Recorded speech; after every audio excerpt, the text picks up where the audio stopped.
Today we'll study about Chapter 6, Formation and Objectives of Muslim League and the Lucknow Pact.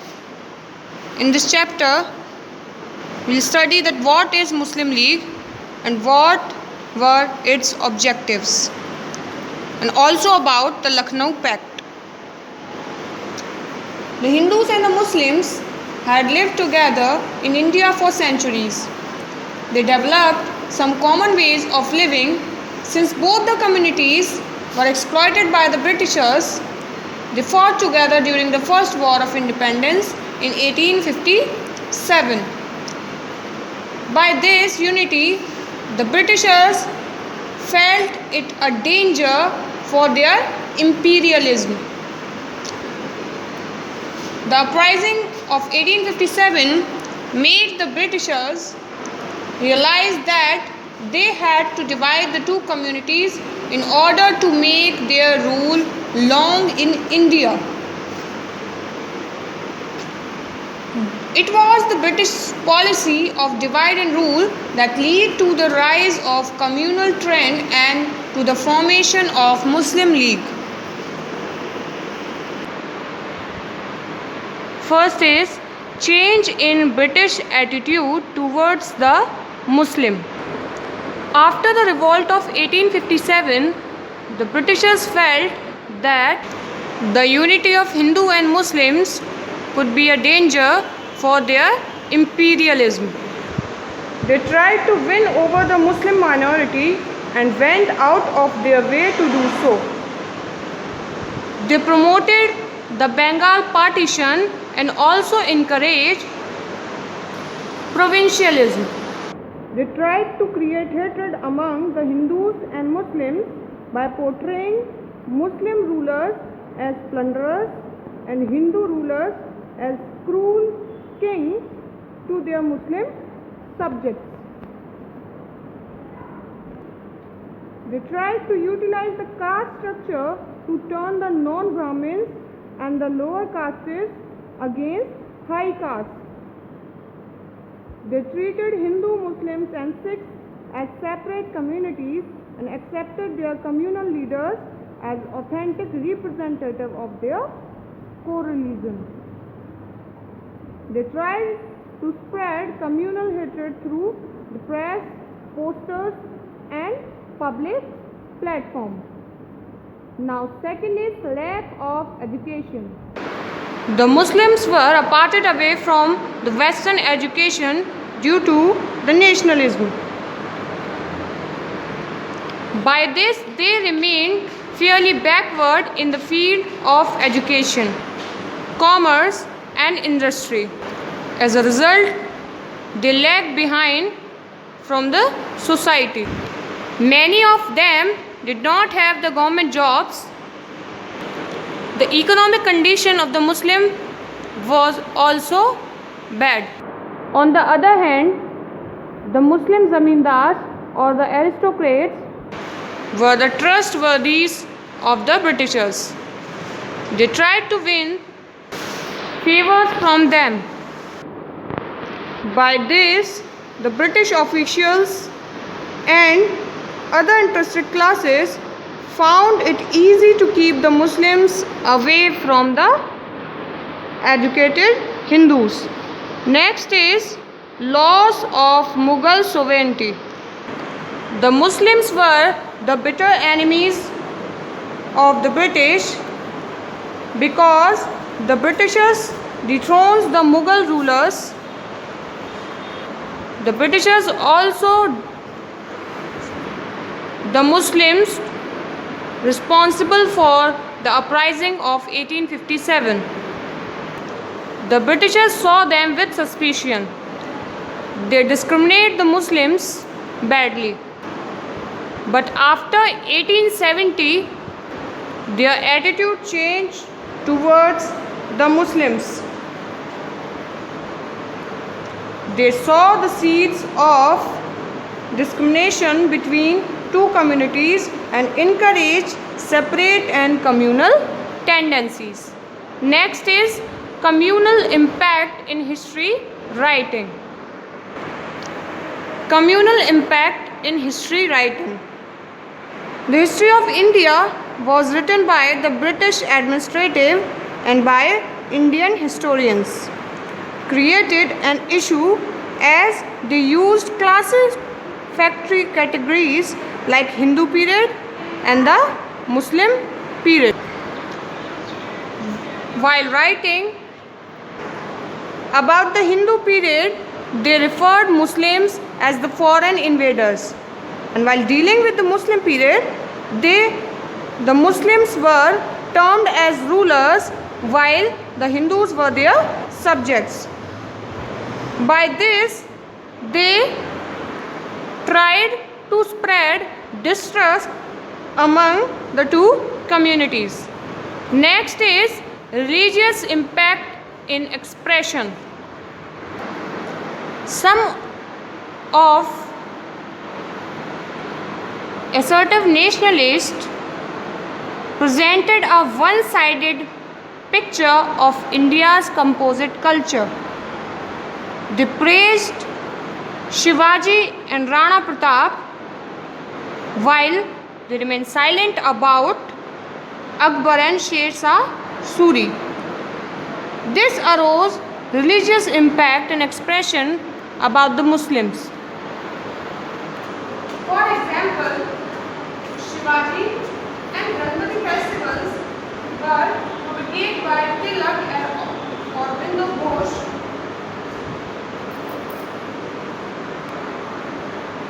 This was misinterpreted by some people to mean that India identified with Hindu culture and religion alone.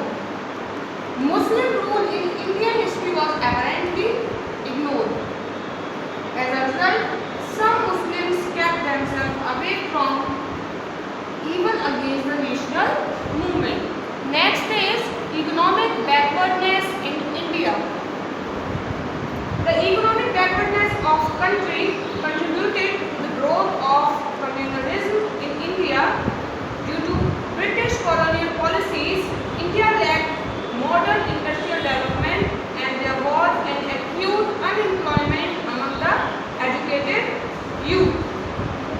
The British used this opportunity to push further their policy of divide and rule and communal rivalry among the educated Indians on the question of jobs in government services. However, the unemployed people failed to realize that British themselves were responsible for the economic backwardness. Now, we have a look to the main key points of the factors promoting the formation of Muslim League. First is change in British attitude towards Muslims. Second, lack of education. Third, loss of Mughal sovereignty. Fourth, communal impact in the East. History writing. Fifth, religious impact in expression. And last one is economic backwardness in India. Next is Sir Syed Ahmad Khan. Who was Syed Ahmad Khan? He was a great religious and educational reformer, gives new life to the Muslims community. He realized that the lackness of education is the main reason of their backwardness. Initially, he believed in Hindu-Muslim unity, but later he declared the political interest of Hindus and Muslims were different. He established Mohammedan Anglo-Oriental College at Aligarh, also known as MAO College. He was a supporter of nationalism but became anxious about Indian National Congress. He was afraid that if Hindi majority would rule India, it would be unfair to Muslims. Now next is influence of Sir Syed Ahmad Khan. He advised the Muslim to be loyal and support the British rule in India. by the influence of the principal of MAO College. He was Theodore Beck. He was feared that if Hindu will came to power under the influence of Congress, then the Muslims would be left behind. In 1893, under the influence of the principal of MAO College in Aligarh, Mohammedan Anglo-Oriental Defence Association was founded to repulse the influence of the Congress. Next, Hindi-Urdu controversy. In Uttar Pradesh, Urdu was the court language and all the petitions had to be written in Urdu.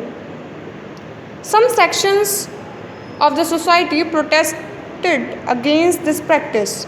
On April 8, 1900, the government instructed that all the petitions were to be submitted in Hindi in Devanagari script, and the court summons an official announcement to be issued in Hindi as well as Urdu. The Muslims resented this. The controversy continued for months and relations between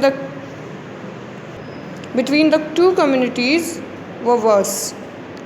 Next is partition of Bengal in 1905 and the use of Hindu religious idioms.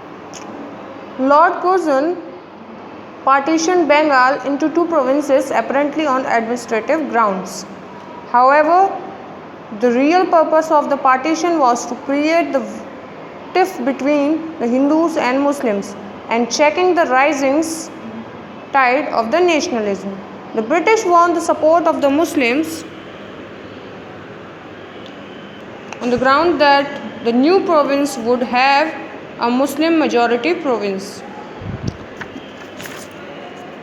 Muslims of East Bengal, led by Nawab Salimullah of Dhaka, welcomed the partition. However, some of the assertive nationalists adopted protest during the Swadeshi movement, constantly invoked about the images myths associated with Hinduism. They tried to convince the communication between the Hindu and Muslim and found that Nawab Salimullah spread communal hatred among the Muslims as the British authorities expected. Deputation of Lord Minto, 1906. To create a possible opposition to Congress by using the Muslims, the Viceroy Lord Minto appointed a committee to work out an expansion of the Legislative Council. They decided to present an address to the Viceroy. Archibald, the new principal of MAO College, made the following suggestions to content the address. First is, the address should begin with the proclamation of loyalty to the British rulers. And second, there should be an expression of fear that the general system of election would harm the interest of Muslims. The secretary of Aligarh Muslim University, Mohsin ul Mulk, who was also the founder of Urdu Defence Association, took active part in the delegation headed by Aga Khan to the Viceroy. According to the deputation led by Aga Khan, following demands were given to the Viceroy, and these demands were: first, representation of the Muslims in elected bodies on the basis of their political importance and not on their numerical strength; separate electoral constituencies; preference to given Muslims while nominating members of the Viceroy's Council; reservation of the seats for Muslim, and more state aid for promoting the Muslim university. And by this, Viceroy gave favorable reply, that is, a separate electorates and Muslims were the part of Indian Council Act of 1909. It was also known as Morley-Minto reforms. The system of separate electorates sowed a seed of tiff between the Hindu and Muslim communities. Next is founding of the Muslim League. The success of the Muslim deputation to the Viceroy motivated the Muslims to start a separate political organization. Nawab Salimullah of Dhaka took the initiative. In December 1906, eminent Muslim leaders assembled Dhaka in connection with the Mohammedan Educational Conference. The proposal to form a central organization for Muslim was accepted and political association All India Muslim League was set up on December 30, 1906. Political association All India Muslim League set up on December 30, 1906 under the presidency of Nawab Salimullah. Aga Khan was elected as permanent president of the Muslim League. Its headquarters were at Aligarh, but its central office was shifted to Lucknow in 1910. The separate tendency among some section of Muslims can be traced back 1883 when they asked for separate representation in municipal bodies. Next is the Muslim League and its objective. Its aims and objectives were to promote among the Muslims of India and support British government and to remove the misconception regarding the intention of the government in the relation to Indian Muslims, to protect and advance the political rights and interests of the Muslims, to prevent the rise of feelings of hostility between the Muslims of India and other communities. It was a permanent political organization of the Muslim. It was dominated by Nawabs and Zamindars and all Mughal nobility. Britishers also gave their support to them and exploited it to pursue the policy of divide and rule. They considered it as a means of divide the Hindus and Muslims into two compartments. The League demanded separate electorates and weightage of seats in the legislature as well as reservation of posts in government services. The Britishers gave full support to their demands and sowed the seed of discontent to the both communities. A small group of educated and modern Muslim young men were attracted to radical and nationalist ideas and asked Muslims to join the Congress. Leaders such as Maulana Muhammad Ali, Hakim Azmal Khan and Mazharul Haq started the Ahrar movement. In this they took participation in the nationalist movement. Traditional Muslim scholars inspired by patriotism began to take part in politics. Maulana Abul Kalam Azad was one of the prominent leaders.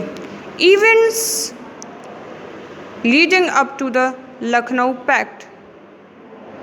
The First World War. During the First World War, which was broke out in 1914 and lasted up to 1918, the Britishers decided to sending Indian soldiers to the battlefield to safeguard their own colonial interest. In starting, the nationalists were opposed of it, but the early nationalists followed this demand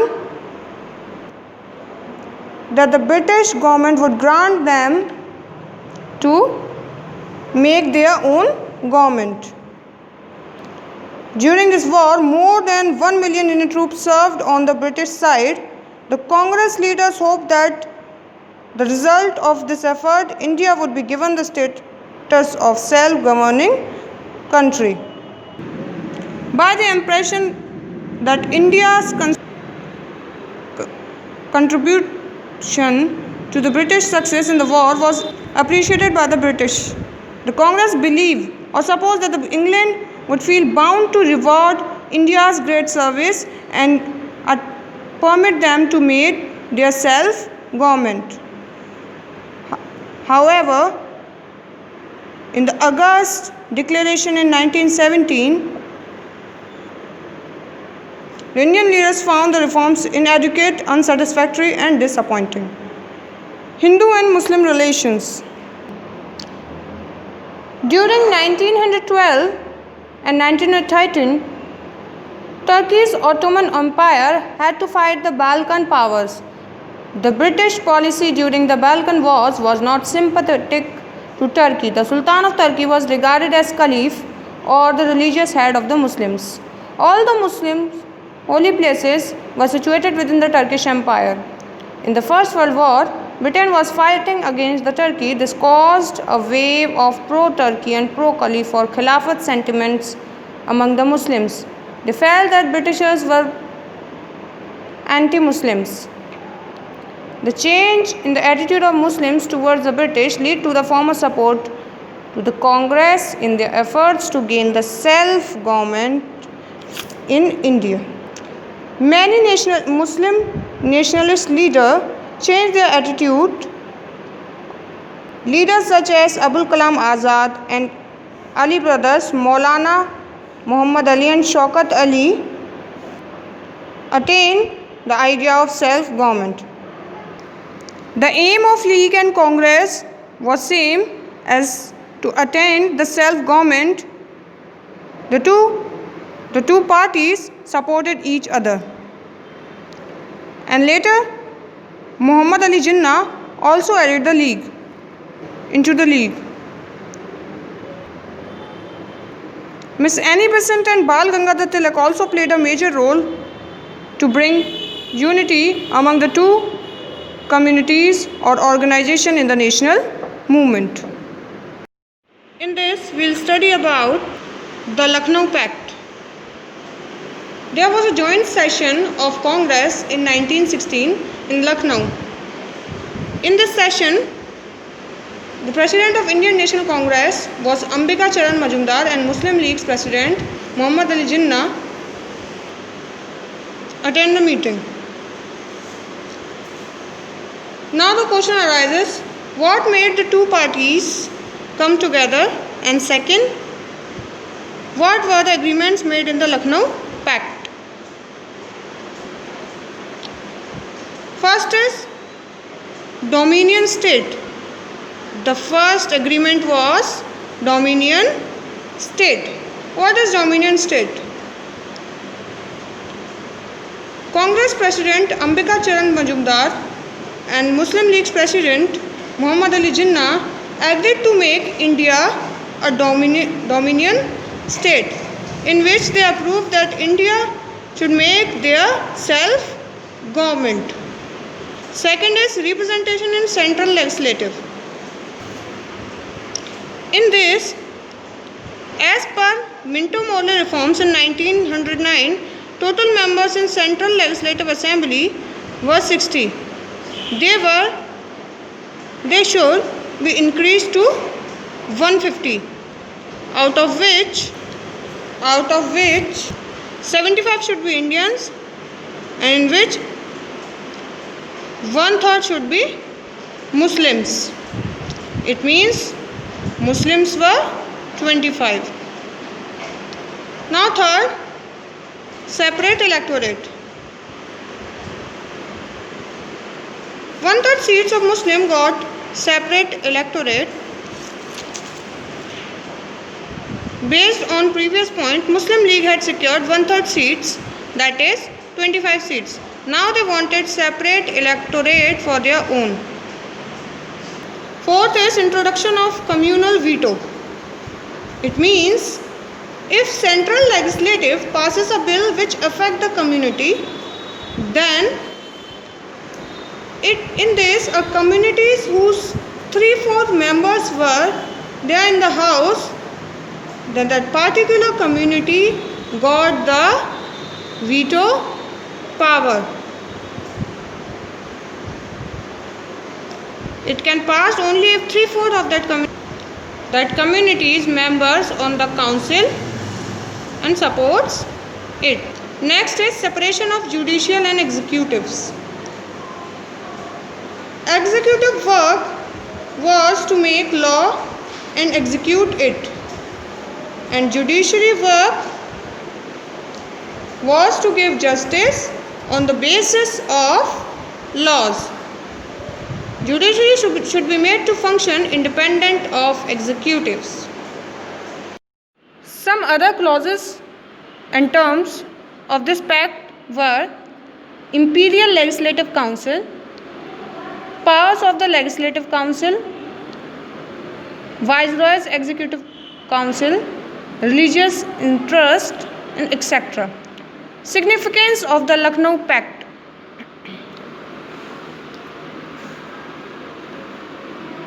This pact established a Hindu-Muslim unity. It means both the communities agreed to compromise in some areas for a common good.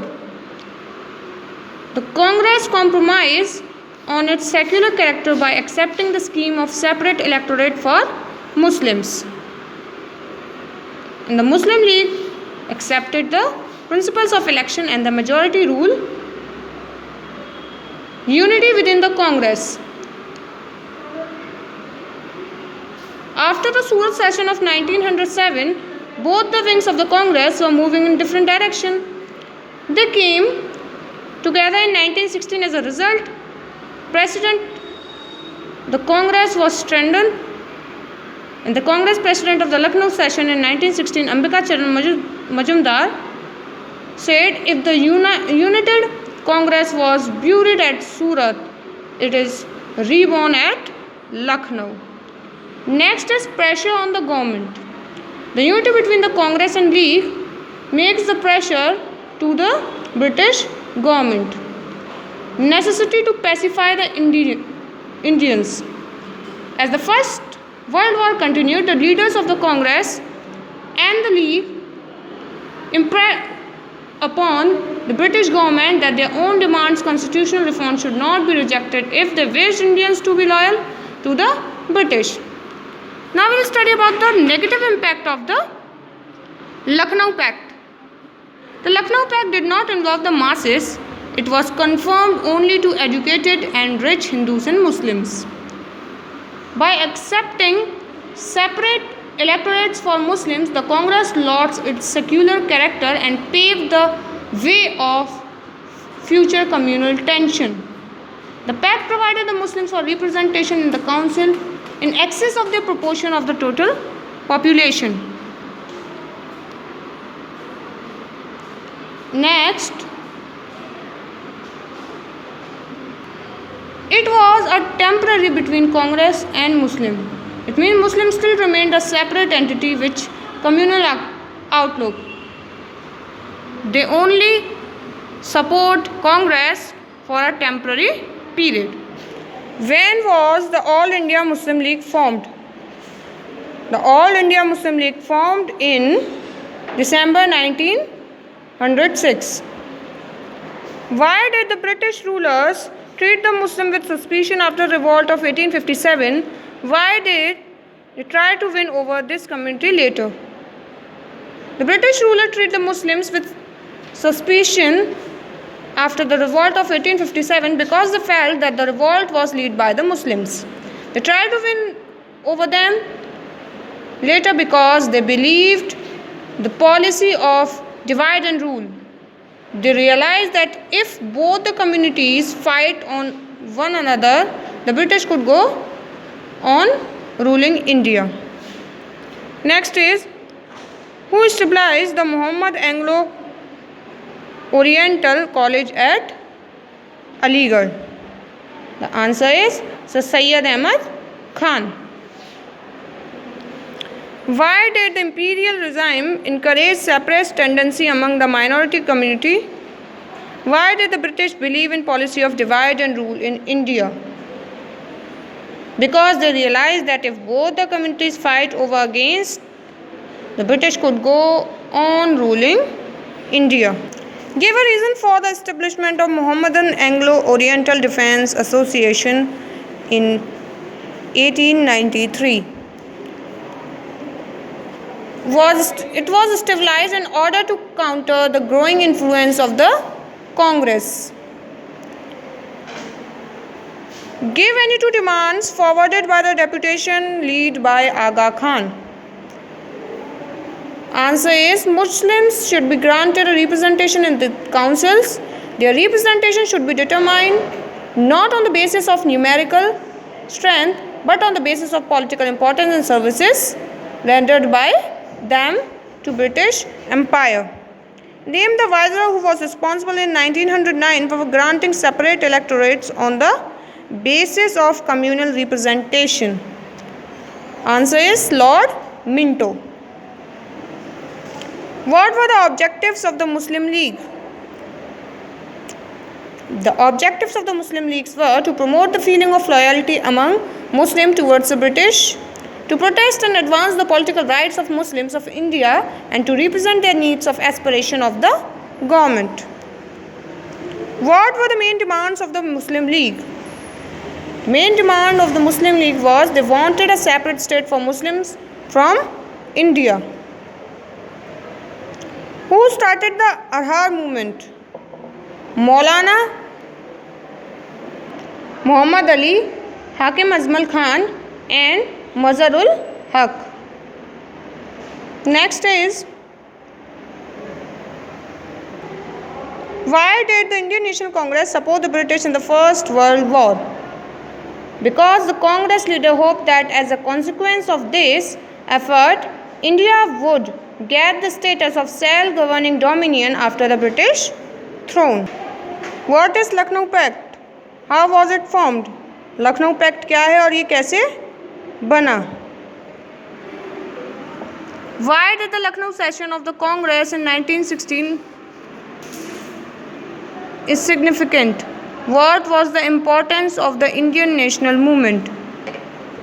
Lucknow session Congress का 1916 में क्यों important था और Indian national movement में उसकी क्या importance थी? What were the drawbacks of the Lucknow pact? Lucknow pact के क्या ड्रॉबैक्स हैं? With reference to the factors responsible for the growth of separatist trend among the Muslims, briefly describe. Factors के base पर बताना है कौन सी चीज़ें रिस्पॉन्सिबल थी मुस्लिम्स को अलग होने की. इकोनॉमिक बैकवर्डनेस, इसके बारे में बताना है विद रेफरेंस टू किसके, मुस्लिम्स अलग क्यों हुए थे. Communal bias in the teaching of history, यानी educational backwardness of Muslims and the British policy of divide and rule.